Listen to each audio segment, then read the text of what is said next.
I went off on a tangent. Anyway, to continue with that woman, the last straw with me was when I had gone through her stuff and discovered, but I didn't do it right away. Remember, it was a year in since I lived here, and it was a long time, you know. And plus, it had been before. I talked all about this before, but I have new viewers. The final straw was when this woman arranged to get all this old food because she had a month ultimatum, come and I'll get it, it's all going to be thrown away, and to her that was just horror, right? And I understand that's her illness, but she's also a fucking bitch. And my mom freaked out and told her off, which my mom doesn't easily do, because the woman had food, all this old food that she got back. She arranged for a ride, you know. She didn't want to do it, but when the ultimatum took place, she had no choice. She kept wanting an extension on the ultimatum, too. I said, no, Mom, she comes and gets this or it's thrown out in the garbage, okay? I'd already thrown away expired stuff, and she freaked out about that. She was all upset. Like, how dare I throw away this old expired food on her that she's had stored in my mom's place for years. And my mom backed me up. It had been a long time before I moved in that this stuff had been here, okay?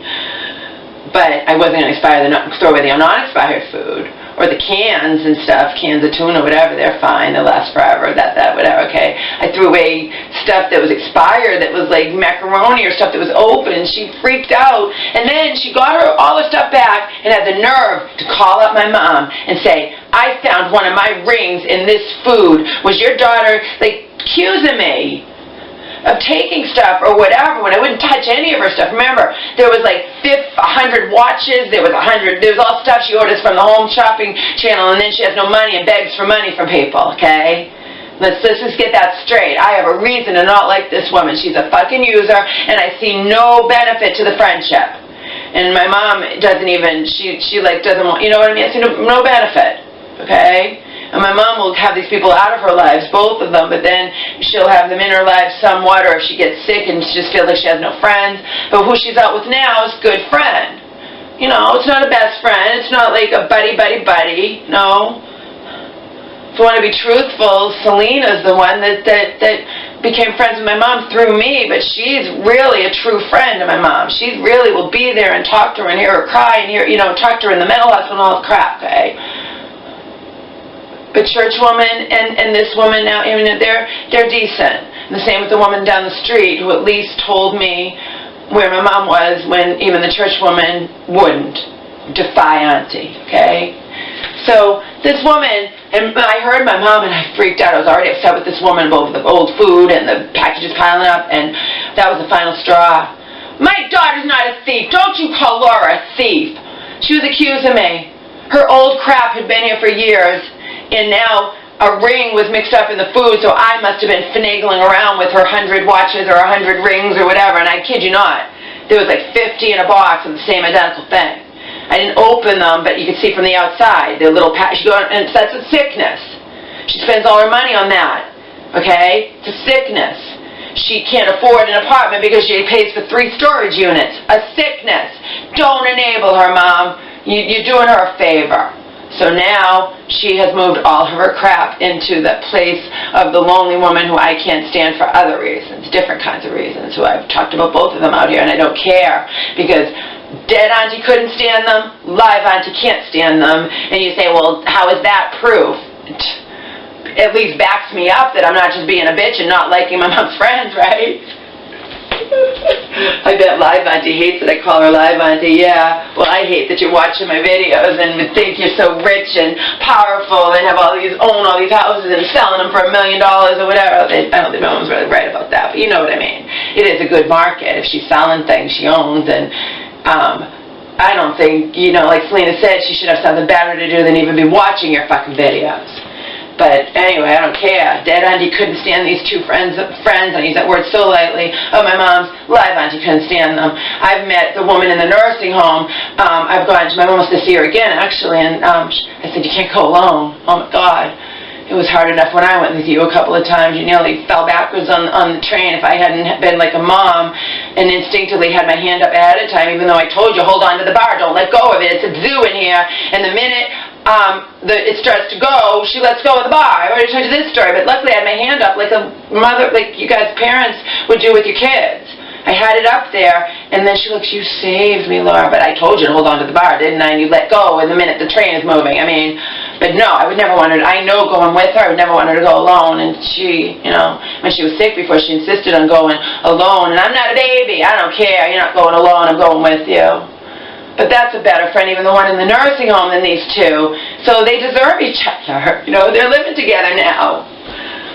I think it's hysterical. I do. I think it's hysterical. I just wanted to finish that story because that was the icing on the cake. I don't steal. I don't lie. And you're gonna keep. You have your stuff in my closet for years, and you're stupid. You find a ring and mix with the food somehow. I didn't move anything around. It must have been there the whole time. And you're gonna accuse me and say to my mom that I stole. And my mom freaked out. Laura's not a thief. Don't you dare call my daughter a thief. I was glad about that because a lot of times my mom likes she gets walked all over by both of them who say bad things about me. Which is the second icing on the cake. You guys are all fucked up. You treat my mom like, you know what I mean? And you're going to say things about me. I'm at least her fucking daughter. You're just nothing, right? Friends who I don't see giving her anything in return, even in terms of true emotional support or whatnot.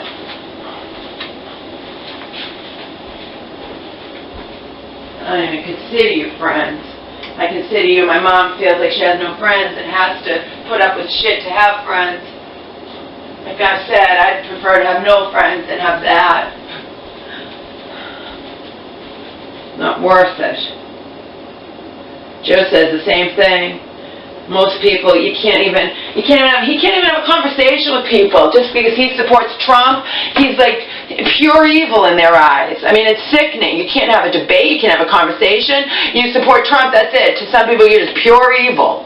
He says, I don't even talk to people anymore, Laura. It's not worth it.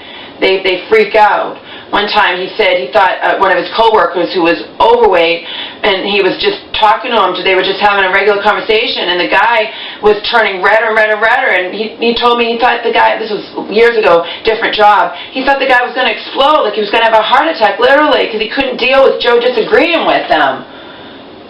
Because I used to tell him when I was putting up with Hope that she couldn't stand if me and her son didn't like Bush. He's a good Christian man. How do you know? Because he says so? I could say I'm a princess from another galaxy, Hope. It doesn't mean it's true just because he said, you know what I mean? And she couldn't stand that. She couldn't stand me to side with her son over things. I'm not going to, you know what I mean? It's like, but anyway, Joe was like, most people with children, Laura, they can't even deal with you not, you know what I mean? It's like, oh my God.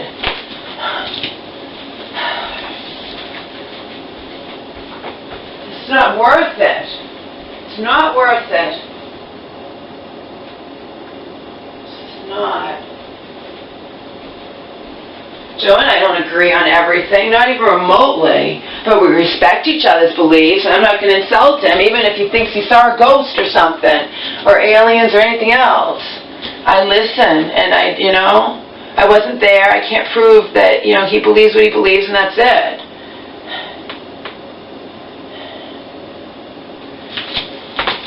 And he thinks I should be spending more time reading, John Rappaport and Alex Jones and all this crap, and instead I'm watching the Goldbergs or something, you know what I mean? So we would never, despite my mom, why can't you and Joe, he loved you once, he asked you to marry him. We would never be together again, Mom, okay? Setting aside the fact he can't stand an ounce of extra weight on his woman, or he's not attracted to extra weight at all, and I'm a good 30 plus pounds heavier than I was when I met him, all right? He wouldn't like this. He wants his women slim, okay? But there's all kinds of other reasons. We would never, ever be able to be together again, and we both know it. But we have been friends for over 20 years, and it's because we respect each other, okay? We can argue without hating each other, without whatever, and so many people just can't do that. It's sickening. I agree with him there. I mean, God, he's trying to have a debate with a coworker, and the coworker is turning so red as it looks like he's about to have a heart attack. And Joe got scared. I remember he told me, because I was telling him what I was dealing with Donald's irrational mother, and he's like, yeah, people are children, Laura. They're 10 years old in adult bodies, And he told me an example of that coworker that they were debating, they were done, the coworker was just getting absolutely enraged, like having a tantrum and getting redder and redder, and Joe doesn't lie, he's like, Laura, I honestly thought he was going to have a heart attack, and he couldn't deal with me disagreeing with him. It was scary. I'm like, yeah, I know, it is. It is scary.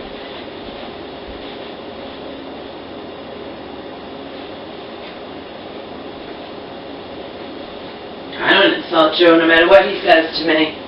I have always adhered to that thing from Sherlock Holmes or whatever. The world is not only stranger than we imagine, it's stranger than we're able to imagine, period. Lord only knows what's going on with anything.